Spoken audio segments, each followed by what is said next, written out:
히브리서를 이제 처음 읽었던 독자들 입장에서 생각해 보면 굉장한 그 어려움 가운데 있었습니다.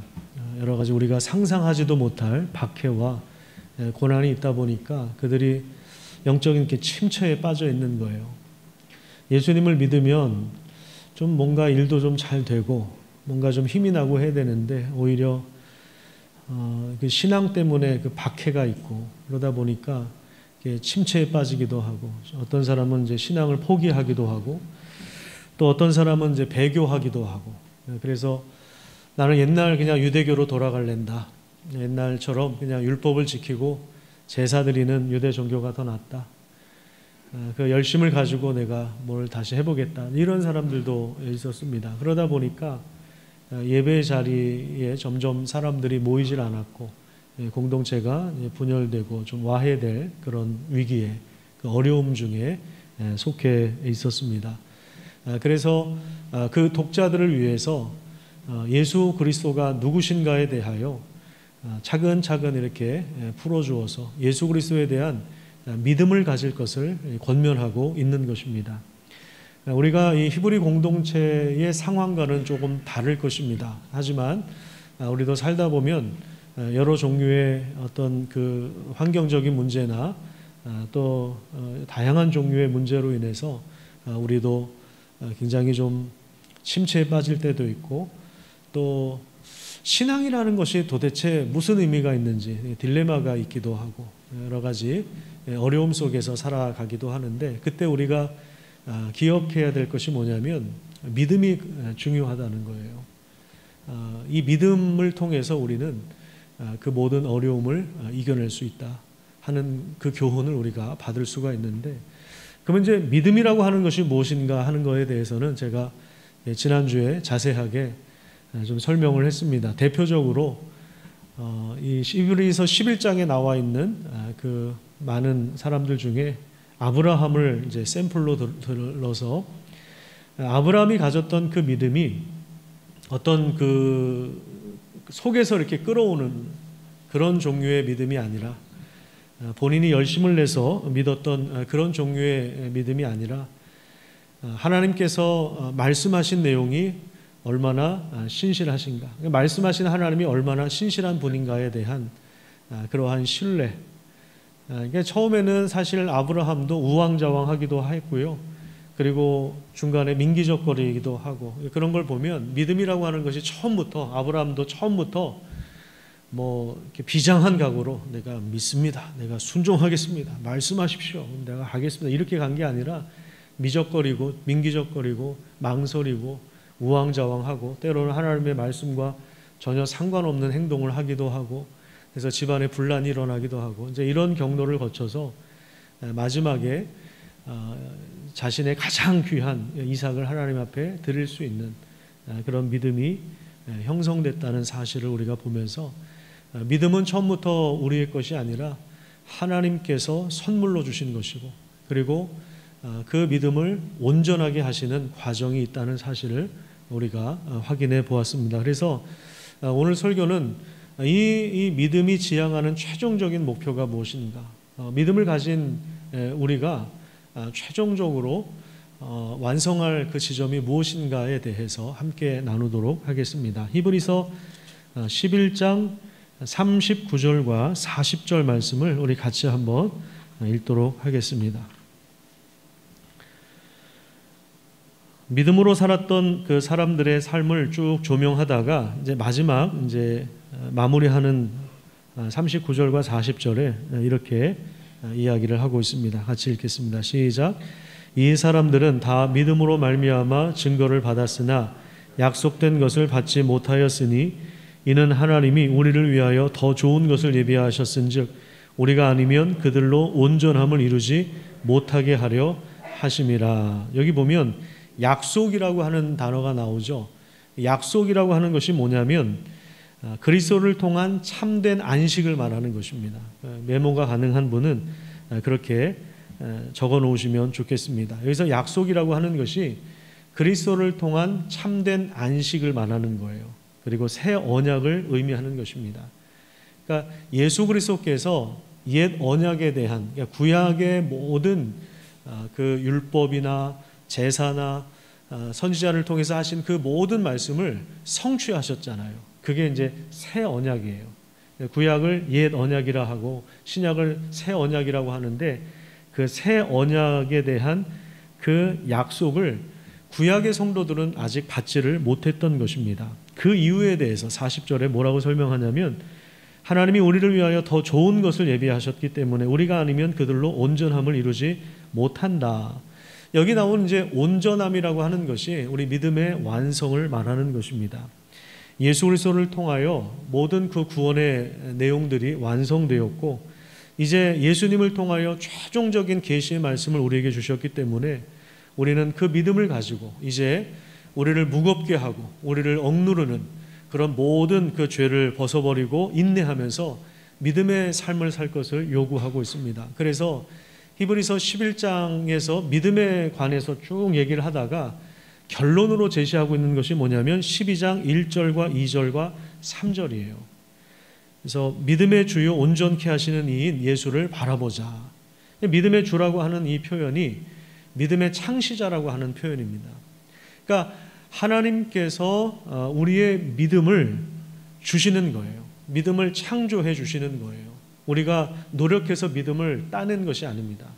매달 이렇게 적금을 부어가지고 나중에 이렇게 결과물이 나오는 것처럼 믿음이라고 하는 것이 그렇게 해서 나오는 것이 아니라 처음부터 믿음의 창시자는 우리 하나님이세요. 예수 그리스도를 통해서 우리에게 믿음을 주시고 그리고 점점 더 그 믿음이 깊어지게 하시는 거예요. 그 과정에서는 우리가 넘어질 수도 있고 뭐 이상한 행동을 할 수도 있고 그렇지만 그럼에도 불구하고 그 믿음이 더욱더 깊어지는 그런 삶을 살 수가 있는 것입니다. 그래서 우리의 믿음의 창시자일 뿐만 아니라 우리의 믿음을 완성하실, 우리를 온전하게 하실 예수를 바라보는 것이 굉장히 중요합니다. 이 과정에서 우리의 현실은 여전히 어렵고 고단할 수 있습니다. 하지만 고난을 통해서 우리에게 주시는 그 연단은 하나님께서 우리를 붙드시고 인도하시는 모든 과정이라고 할 수 있습니다. 5절부터 13절을 한번 볼까요? 히브리서 12장 5절부터 13절까지 보면 자연스럽게 조금 우리의 이해를 방해하는 단어가 있는 게 뭐냐면 징계라고 하는 단어가 나와요. 우리가 징계라고 하면 우리가 살아가는 문화 속에서 징계는 어떤 의미가 있죠? 벌 주는 의미가 있죠. 체벌의 의미가 있습니다. 그러니까 그런 개념을 가지고 성경을 읽다 보니까 좀 성경을 자연스럽게 이해하기가 어려운 것 같아요. 그런데 여기 이제 징계라고 하는 단어가 상당히 많이 나오는데 그 옆에다가 적어 놓으시면 좋겠습니다. 여기서 말하는 징계라고 하는 것은 벌 주고 끝나는 것이 아니라 우리의 성장과 성숙을 위한 훈련입니다. 그렇게 적어 놓으시면 좋겠습니다. 성장과 성숙을 위한 훈련입니다. 안 적어 놓으시면 절대 기억을 못 합니다. 적어 놓으셔야 다음에 성경을 읽을 때 이 징계라는 단어가 벌 주고 끝나는 것이 아니라 우리의 성장을 위한 하나님의 훈련 프로그램이구나 이렇게 알 수가 있는 거예요. 그래서 5절을 한번 보세요. 5절에 보시면 아들들에게 권하는 것 같이 이런 표현이 나오죠. 여러분, 우리가 사랑하는 자식을 왜 혼을 내고 왜 채찍을 듭니까? 우리 사랑하는 그 자식을 포기할 수 없기 때문에 그렇습니다. 벌 주는 게 목적이 아니라 우리 사랑하는 자녀가 더 멋있는 사람이 되도록, 더 온전한 삶을 살도록 그렇게 때로는 채찍질도 하고, 요즘에는 모르겠어요. 때리면 또 신고당할 수도 있기 때문에 때려도 조심히 때리셔야 됩니다. 요즘 뭐 가정폭력으로 또 뭐만 하려고 그러면 아빠 신고할 거야 뭐 이런 얘기를 하니까 조금 위축이 되기도 해요. 요즘에는 뭐 학폭도 그렇고 가정폭력도 심하다고 하는, 애들이 이제 학교에서 배우는 거예요. 누구한테 맞으면 신고해라. 그러니까 자식이 잘 되라고 사실 그렇게 하는 거. 물론 이제 감정적으로 그렇게 하면 안 되겠죠. 자녀들의 인권도 소중하니까. 근데 이제 여기서는 이제 그런 의미가 아니라 부모가 정말 자식을 사랑해서 채찍을 들고 자식을 때릴 때 부모의 마음은 얼마나 더 찢어지겠습니까? 그런 거를 이제 의미하는 건데, 지금 이 히브리 공동체가 아주 핍박과 어려움을 당하고 있지만 이 모든 과정들을 통해서 하나님이 우리 믿음을 단련하시고 성숙하도록 지도하시는 것입니다. 연단을 받는 과정은 너무나도 힘들어요. 아마 여러분들도 우리 상황은 다 다르지만 연단을 받는 부분들이 있을 겁니다. 얼마나 힘든지 몰라요. 그런데 거기에는 뒤에 보상과 열매가 따라옵니다. 그게 뭐냐면 11절에 보시면 의와 평강의 열매를 맺는다고 합니다. 의와 평강. 이것이 뭐냐면 하나님께서 이 세상을 다스리실 때 그 두 기둥이라고 할 수 있습니다. 하나님의 성품이기도 하고요. 그래서 하나님께서 그 나라를 세워가실 때 그 정의와 그 평강을 통하여 그 나라를 형성해 가시거든요.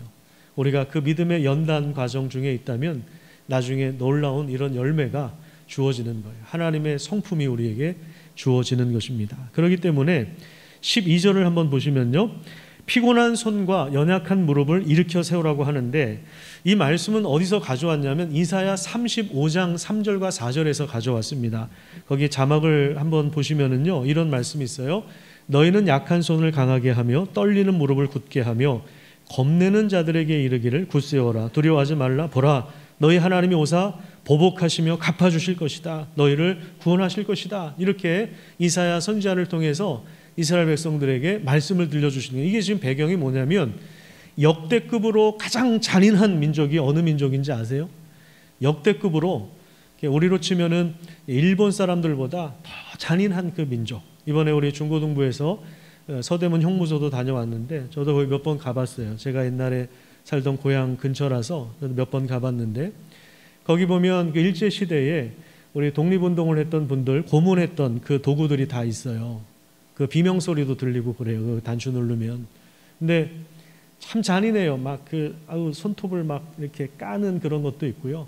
하여튼 뭐 너무너무 잔인한. 그런데 그 잔인한 일본 사람들보다 훨씬 더 잔인한 민족이 있었는데 그 사람들이 아수르 민족이라는 사람들. 아수르 군대가 이제 쳐들어올 상황입니다. 아수르의 침공을 앞에 두고 지금 이 떨리는 무릎이라고 했죠. 아까 떨리는 무릎. 이 무릎이 덜덜덜덜 떨리는 거예요. 여러분 어느 때 여러분 떨리십니까? 저는 치과에 가면 저도 모르게 이렇게 떨더라고요. 그래서 간호사가 그만 떠시라고. 나는 떨려고 떤 게 아닌데 나도 모르게 또 떨고 있나 봐요. 이게 지금 무릎이 막 덜덜덜덜 떨리는 약한 손을 강하게 하고 떨리는 무릎을 굳게 하라. 이건 뭐냐면 겁내고 있는 거예요. 겁내고 있는 사람들에게 두려워하지 말라. 하나님이 오실 것이다. 하나님 너희를 위하여 보복하실 것이다. 지금 그 배경의 말씀을 히브리서 저자가 가지고 와서 뭐라고 했냐면 피곤한 손과 연약한 무릎을 일으켜 세워라. 그렇게 권면하고 있는 것입니다. 그러니까 지금 히브리 공동체가 굉장한 그 고난 속에 있지만 고난 속에서도 새로운 관점에서 문제를 바라볼 것을 제시하고 있는 것입니다. 여러분들에게 여러 가지 문제가 있을 수 있는데요. 때로는요. 기가 막히게 그 문제를 통해서 하나님이 새로운 관점을 허락해 주실 때가 있습니다. 그 지나고 나면요. 우리의 믿음이 훨씬 더 성숙하고 우리의 그 그릇이 넓어지는 그러한 변화가 일어나기도 합니다. 어려움이 있지만 그럼에도 불구하고 14절을 보시면 자 어떻게 하라고 합니까? 모든 사람과 더불어 한번 따라서 볼까요? 모든 사람과 더불어 화평함과 거룩함을 따르라고 말씀하고 있습니다. 여기 화평은 평화를 말하는 거죠. 우리 평화를 추구해야 돼요. 관계 속에서. 그런데 또 동시에 추구해야 될 게 뭐예요? 거룩함이에요. 거룩함. 그래서 죄를 용납하지 않는 것이 거룩함이죠. 이 두 가지를 갖기가 참 어려워요. 거룩함도 있고 화평도 이 두 가지 다 하기는 참 어려운 건데 그런데 우리는 그렇게 교회를 세워가야 됩니다. 모든 사람과 더불어. 이게 교회를 세워가는 아주 중요한 원리입니다. 그래서 14절의 강조점은 화평함과 거룩함을 따르라 있는 것이 아니라 모든 사람과 더불어. 자, 이 말씀도 역시 10장에 나온 대로 모이기에 힘쓰라고 하는 서로 권하라고 하는 공동체를 위한 권면이에요. 하나님의 은혜에 이르지 못하는 자가 없도록 서로를 돌아보라. 그 다음에 15절에 보면 쓴 뿌리를 경고하고 있는데 이것은 이제 신명기 29장에 있는 말씀인데 독초가 생겨서 고집스럽게 하나님의 말씀을 거부하는 사람들, 그래서 본인만 그런 게 아니라 다른 사람들까지 우상 숭배에 참여하게 하는, 믿음을 떠나게 하는 그런 역할을 맡은 사람들, 그걸 이제 쓴뿌리라고 표현을 합니다. 그래서 쓴뿌리가 나서 괴롭게 하고 많은 사람들이 이로 말미암아 더럽게 되지 않도록 조심하라고 하는 거예요. 교회는 항상 이런 위험성이 있는 것입니다. 하나님의 말씀을 의도적으로 거부하고 또 그 동조자들을 모으고, 이런 위험성이 항상 교회는 도사리고 있어요. 그 다음에 그 뒤에 보면 16절에 보면 음행하는 자와 배고픔을 면하기 위하여 장자의 명분을 가볍게 생각하고 복을 발로 걷어찬 에서와 같은 망령된 자가 없도록 살피라고 합니다. 이것에 대한 최종적인 근거가 오늘 본문에 나오는데 18절부터 29절 말씀은 히브리서 전체에 있어서 절정이라고 할 수 있는 그러한 말씀입니다. 그동안에 예수 그리스도에 대해서 쭉 구약의 어떤 제사 제도와 율법과 모든 절차를 이루신 분이 예수님이다, 그 대제사장이 우리에게 계시다라고 하면서 동시에 목회적인 권면을 하고 있거든요. 모이기를 피하는 사람들의 습관을 따르지 말고 더욱 서로 권하라라고 하면서 공동체를 세워갈 것을, 이 목회적인 권면을 쭉 하는 가운데 그 결국 우리에게 주신 그 믿음의 지향점이 어디 있느냐라고 하는 것을 이 본문에서 밝혀주고 있습니다. 하나씩 좀 살펴보도록 할 텐데, 우선 18절에서 21절까지의 말씀은 시내산에서 있었던 내용을 다시 떠오르게 합니다. 시내산, 어느 산이라고요? 거기 이제 적어 놓으세요. 18절에서 21절까지는 시내산에서 있었던 일들인데, 출애굽기 19장에 보면 애굽에서 나온 지 3개월 되었을 때 시내산에서 하나님이 율법을 주셨죠. 그 시내산은 불이 타오르고 흑암과 침침함이 덮고 있었고 폭풍이 일어나고 나팔이 울리고 그 목소리가 사람을 벌벌 떨게 했습니다. 비록 짐승이라도 그 산에 닿으면 돌로 쳐 죽여야 했습니다. 21절에 보면 백성의 중보자로 산 위에 올라가 말씀을 받은 모세조차도 내가 심히 두렵고 떨린다고 했을 정도입니다. 자, 그런데 그 율법, 여기 이제 18절과 21절에는 율법을 받을 때, 구약시대 율법을 받을 때 그 장면을 묘사한 것이라면, 22절에 보면 지금 이제 히브리 공동체 식구들에게 지금 우리가 어느 자리에 와 있느냐 하는 것을 알려주고 있는데, 22절을 주목해서 한번 보시면은요, 너희는 지금 시내산에 이른 것이 아니라 어느 산에 이르렀다고 이야기합니까? 시온산을 표시를 해보세요. 시내산이 아니라, 율법을 받은 시내산이 아니라 시온산에 이른 곳이라고 합니다. 이를 곳이라고 하지 않고, 앞으로 장차 너희가 거기 도달할 거야 이렇게 하지 않고, 너희가 이른 곳은 시온산이다 이렇게 이야기합니다. 시온산은 하나님의 임재와 영광이 가득한 하늘의 예루살렘을 말합니다.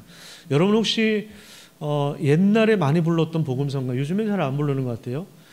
크신 주께 영광 돌리세, 이 찬양 혹시 기억나세요? 크신 주께 영광 돌리세, 하나님의 성에서 그의 거룩한 산에서 터가 높고 아름다워, 그 찬양 있죠. 그 찬양이 시온산을 노래하는 거예요. 시온산, 하나님의 임재와 영광이 가득한 하늘의 예루살렘을 상징하고 있는 장소입니다.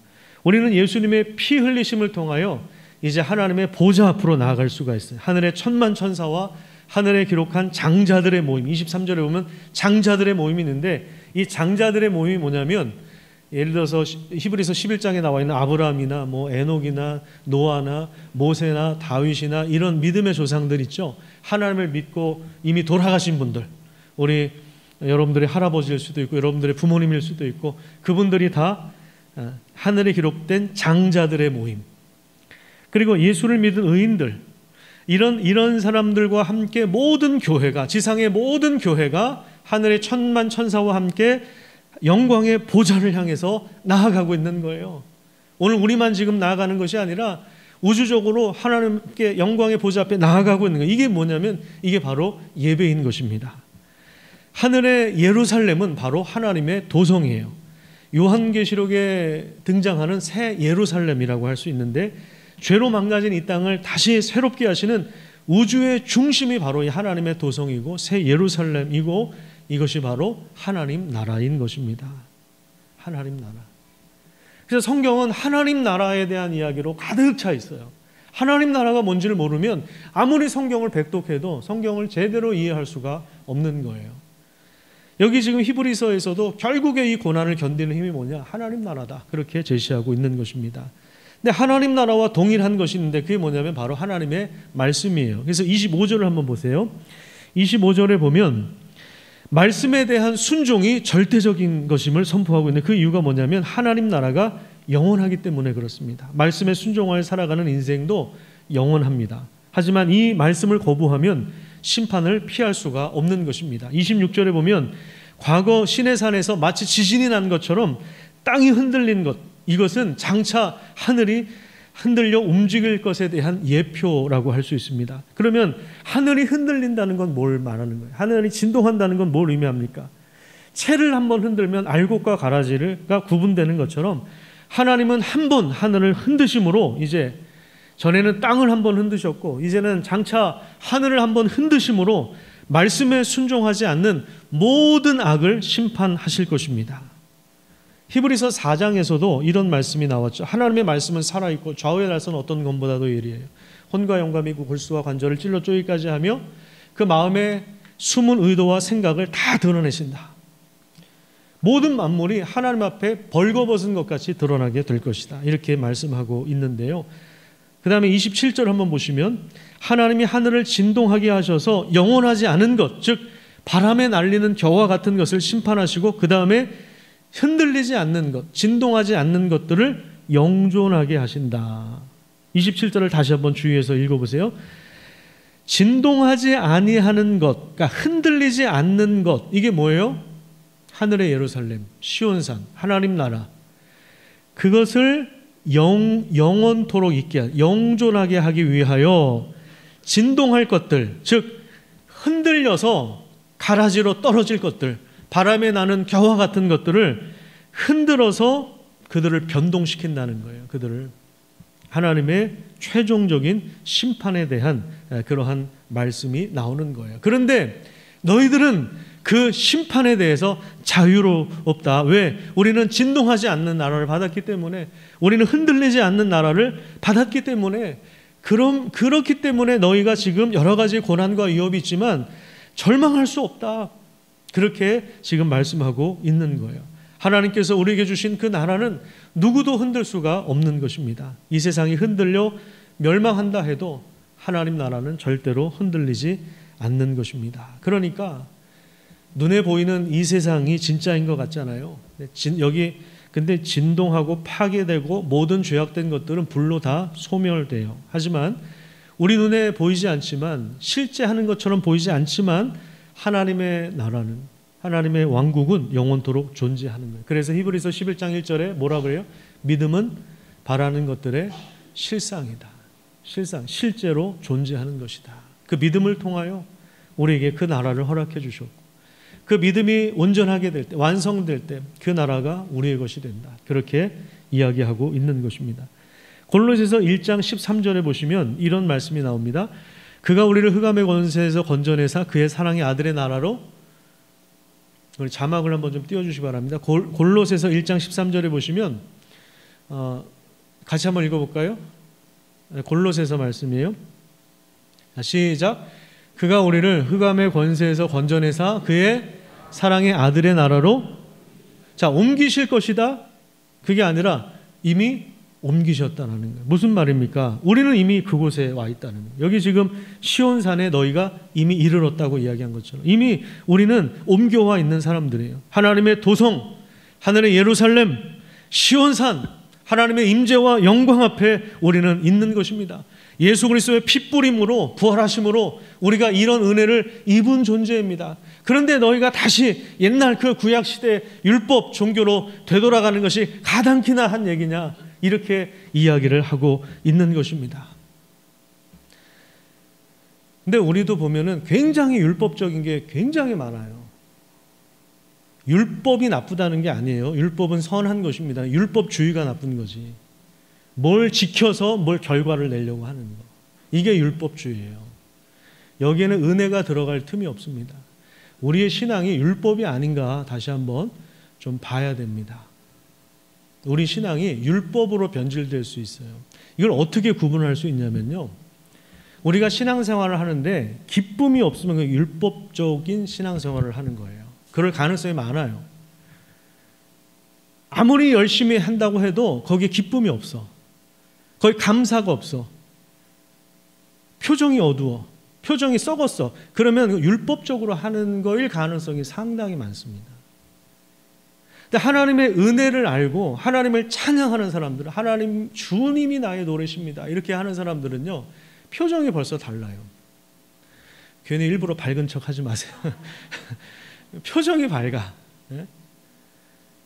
감사가 있고요. 그 은혜를 고백하고.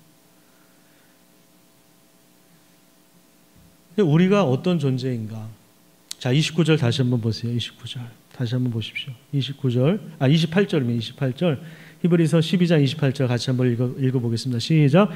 그러므로 우리가 흔들리지 않는 나라를 받았은즉 은혜를 받자. 이로 말미암아 경건함과 두려움으로 하나님을 기쁘시게 섬길지니. 자, 우리가 흔들리지 않는 나라를 받은 사람들. 그러니까 이제 어떻게 살아야 되겠습니까? 자, 뭘 받자? 은혜를 받자. 이렇게 명령하고 있는데요. 이거는요, 거기 주석에도 나와 있지만 감사하자는 얘기예요. 이제 감사의 삶을 살아야 된다, 그 얘기입니다. 세 번역이 조금 더 자연스러워요. 세 번역으로 다시 한번 여러분 화면을 보면서 읽어볼까요? 같이 한번 읽겠습니다. 시작. 그러므로 우리는 흔들리지 않는 나라를 받으니 감사를 드립시다. 그리하여 경건함과 두려움으로 하나님이 기뻐하시도록 그를 섬깁시다. 자, 감사를 드립시다. 이게 띄워놔 주세요. 여기 감사를 드립시다. 우리가 흔들리지 않는 나라를 받았으니까 이제 우리 삶의 방식이, 삶의 양식이, 라이프 스타일이 감사를 드리는 삶이어야 되는. 근데 감사를 드린다는 것은 입으로 그냥 감사합니다, 감사합니다, 이거가 아니라, 물론 그것도 필요하지만 그 뒤에 노란 글씨 나오죠. 하나님이 기뻐하시도록 하나님을 섬깁시다. 여기서 섬긴다라고 하는 말은 하나님을 예배합시다. 그러니까 감사를 드립시다라고 하는 말과 그 다음에 하나님을 섬깁시다라고 하는 말, 이건 하나님을 예배하는 것이 감사를 드리는 행위라고 하는 것을 의미하는 것입니다. 그러니까 하나님이 기뻐하시는 그 감사의 삶은 바로 우리의 예배입니다. 그래서 우리는 이 예배를 소중하게 생각해야 됩니다. 그러니까 히브리서에서도 모이기를 패하는 어떤 사람들의 습관처럼 하지 말아라. 서로 권해야 된다. 서로 권해서 우리 같이 짝기도도 하고, 우리 새벽에 온라인으로도 가능하니까 새벽에도 깨우고, 우리 금요일 날도 같이 기도하고, 같이 청소도 하고, 같이 주일 예배도 드리고, 같이 권하는 것이죠. 사랑과 선행을 격려하는 거예요. 그래서 우리가 우선 이 공동체로 모이는 예배를 소중하게 생각해야 됩니다. 왜냐하면 우리 흔들리지 않는 나라를 받은 사람들이기 때문에, 감히 하나님을 아버지라 부를 수 없는 그런 존재였는데, 죄 때문에 예전에는 구약시대 시내산에서 벌벌벌벌 떨었던 것처럼, 그죠? 죄가 있는데 하나님 목소리를 들으면 죽는 거거든요. 그거는 벌벌벌벌 떠는 것처럼 그 누구도 하나님을 볼 수가 없었는데 이제 하나님의 존전에 나아갈 수 있는 은혜를 주셨으니까 이 얼마나 감사한 것입니까? 공동체 예배는 하나님 앞에 감사함으로 드리는 가장 본질적이고 우선적인 것입니다. 여기에는 찬양이 있고요, 말씀의 선포가 있고요, 그다음에 우리의 헌금을 드리는 것이 있고 성도의 교제가 있죠. 이것이 다 감사로 해야 됩니다. 여러분, 찬양을 드릴 때도 감사로 들으시기를 간절히 축복합니다. 아유, 저 성가대 오늘 틀렸어, 이런 얘기 하지 마세요. 성가대도 마찬가지입니다. 물론 열심히 최선을 다해서 준비하는 건 필요해요. 그런데 감사로 하는 거예요. 감사로. 우리가 어디 평가받는 자리가 아니잖아요. 연습한 것이 평가받는 자리가 아니란 말이에요. 감사로 하나님께 드리는 거예요. 그럼 그걸로 하나님 받으시면 그걸로 되는 거예요. 찬양도 마찬가지예요. 설교도 마찬가지입니다. 감사함으로 들어야 돼요. 점수 매기면 안 돼요. 설교를 잘했느냐 못했느냐, 나하고 맞느냐 안 맞느냐, 이런 얘기 하시면은 여러분들에게 유익이 안 돼요. 그렇게 얘기해서 뭐가 유익이 되겠어요? 하나님이 우리에게 오늘 무슨 말씀하셨지? 나에게 무슨 말씀하셨지? 그걸 듣고 가셔야 돼요. 감사함으로.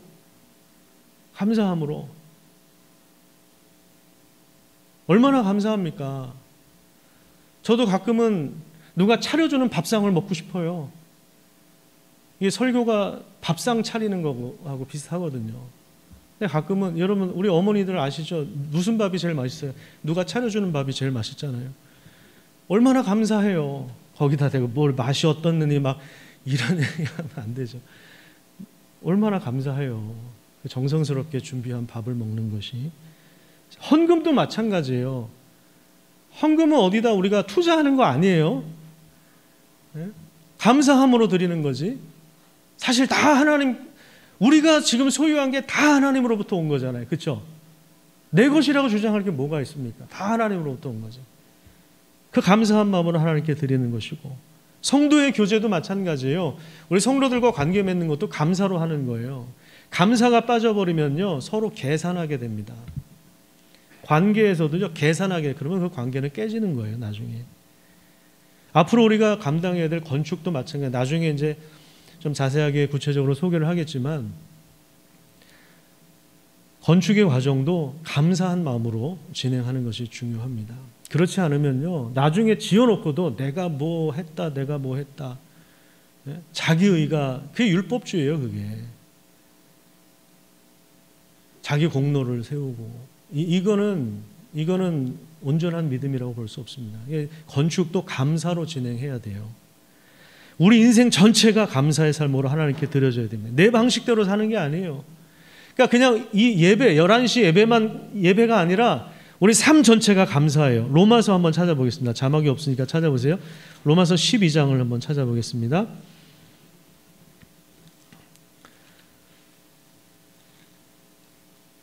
(256페이지에) 있습니다. 신약성경 256페이지 로마서 12장 1절과 2절 말씀 우리 찾으셨습니까? 자, 우리 못 찾으셨으면 그냥 들으십시오. 시간이 없으니까 같이 한번 읽겠습니다. 시작. 그러므로 형제들아, 내가 하나님의 모든 자비하심으로 너희를 권하노니 너희 몸을 하나님이 기뻐하시는 거룩한 산 제물로 드리라. 이는 너희가 드릴 영적 예배니라. 너희는 이 세대를 본받지 말고 오직 마음을 새롭게 함으로 변화를 받아 하나님의 선하시고 기뻐하시고 온전하신 뜻이 무엇인지 분별하도록 하라.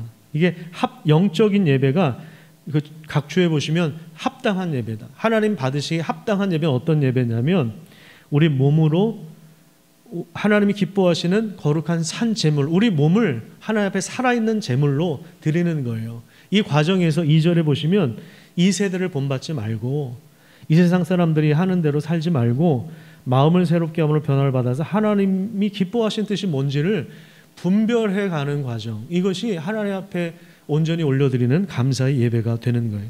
여러분들의 인생 전체가 감사함으로 하나님 앞에 드려지기를 간절히 축복합니다. 저는 우리 현대인들이 오늘날 가장 잃어버린 것이 뭐냐? 바로 감사라고 생각합니다. 사실 생각해보면 우리가 누리고 있는 모든 것은 다 하나님께로부터 온 것입니다. 그런데 어느 순간 내 거라고 생각해요. 내 생명도 내 거라고 생각하고 내 건강도 내 거라고 생각하고 내 재산, 부동산, 내 재능, 직업, 직분 다 내 거라고 생각해. 내가 노력해서 내가 이 정도 해서 내가 일궈놓은 거다 이렇게 생각해요. 그런데 아니에요. 하나님이 우리 호흡을 주장하지 않으시면요, 호흡을 그냥 끊어지는 거예요. 건강도 마찬가지예요.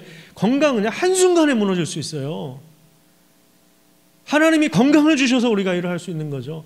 건강을 주시니까 공부를 할 수 있는 거죠. 감사할 일이 얼마나 많습니다. 다 하나님의 것인데요. 감사를 잃어버리니까 뭐가 찾아오냐면 이 분노가 찾아오는 거예요. 우리 인생 가운데. 그래서 요즘 사람들 얼굴 보면요, 다 화가 나 있는 사람 같아요. 정치인들 보세요. 다 화가 나 있어. 직장인들 보세요. 사업하는 사람들 다 화가 나 있는 것 같아요. 최근에 어떤 어린이집 우리 원장님하고 집사님하고 같이 대화를 하는데 원장님 그런 이야기 하시더라고요. 어린이집 아이들도 화가 많이 나 있다는 거예요. 애들도 화가 나 있대요. 분노 조절 장애가 많대요, 요즘에. 왜 그래요? 어른들에게 분노가 차 있으니까 아이들에게도 그게 차 있는 거예요. 아이들에게도 번지는 거예요. 감사를 잃어버리면 분노가 쌓이는 거죠. 그래서 우리 얼굴이 참 중요해요. 50 넘으면 얼굴에 책임져야 된다 그러잖아요. 그죠? 네. 얼굴에 책임져야 된다. 이건 화장으로 가릴 수 있는 부분이 아니에요. 우리가 정말 하나님 은혜에 감사하고 그러면 얼굴이 정말 이렇게 밝아요. 얼굴이 밝고 그렇게 얼굴이 환할 수가 없어요. 그냥 이쁜 척 하지 마세요. 그냥 있는 대로 사세요. 그런데 우리의 인생 자체가 하나님 앞에 그 감사로 드려진다면 아마 우리 표정부터 달라지지 않겠습니까? 마스크를 쓰고 있으니까 다 모르겠어요. 지금 화를 내는 건지 웃는 건지 잘 모르겠어요. 근데 여러분, 감사함으로 하나님 앞에 우리 인생을 올려드립시다. 그래서 감사가 넘치는 가정이 됐으면 좋겠습니다. 감사가 넘치는 목장이 됐으면 좋겠습니다. 감사가 넘치는 교회가 되었으면 좋겠습니다. 하나님 우리에게 믿음을 주셨는데 그 믿음을 아름답게 완성하실 것을 우리가 바라보면서 그 과정에 여러 가지 고난이 있다 할지라도 감사함으로 이 길을 함께 걷는 교회가 되기를 간절히 축복합니다.